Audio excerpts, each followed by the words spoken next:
పని ఎక్కువైనప్పుడో, నిద్ర సరిగా పోనప్పుడో అలసిపోవటం మామూలే. కానీ ఇలాంటి కారణాలేవీ లేకుండా అదే పనిగా రోజు అలసట ముంచుకొస్తుంటే మాత్రం తప్పకుండా అనుమానించాల్సిందే. థైరాయిడ్ పనితీరు అస్తవ్యస్తం కావడం కూడా తీవ్రమైన అలసటకు దారితీయొచ్చు. సీతాకోక చిలుక ఆకారంలో గొంతుకు పట్టుకుని ఉండే థైరాయిడ్ గ్రంథి ఉత్పత్తి చేసే హార్మోన్లు మనకు ఎంతగానో తోడ్పడతాయి.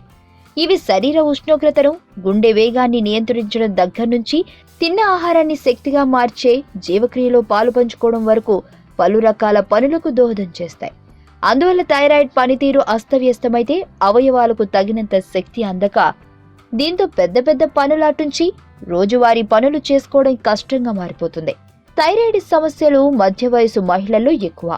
చాలా వరకు మన రోగనిరోధక శక్తి పొరపాటున థైరాయిడ్ మీద దాడి చేయడం వల్ల ఇలాంటి సమస్యలు ముంచుకొస్తాయి. దీంతో థైరాయిడ్ గ్రంథి నుంచి హార్మోన్ల ఉత్పత్తి తగ్గిపోవచ్చు.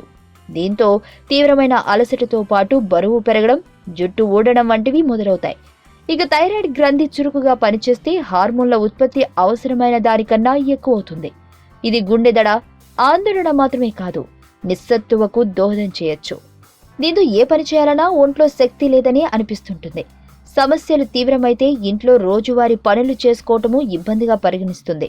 ఇలాంటి అలసట నిద్రపోయినా కూడా తొలగకపోవడం గమనార్హం.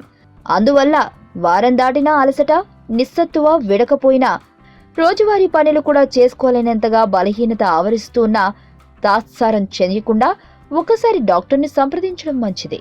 ఒకవేళ థైరాయిడ్ సమస్యలున్నట్టు తేలితే తగు చికిత్సలతో మరింత ముదరకుండా అలసటను దూరం చేసుకోవచ్చు. వార్తావాణి న్యూస్ ఛానల్ ఎప్పటికప్పుడు రాజకీయ, సినీ విశేషాలు, స్పోర్ట్స్ మరియు సాంకేతిక పరమైన మరెన్నో విషయాలను మన ముందుకు తెస్తుంది. మరింత సమాచారం కొరకు వార్తావాణి న్యూస్ ఛానల్ ని సబ్స్క్రైబ్ చేయండి.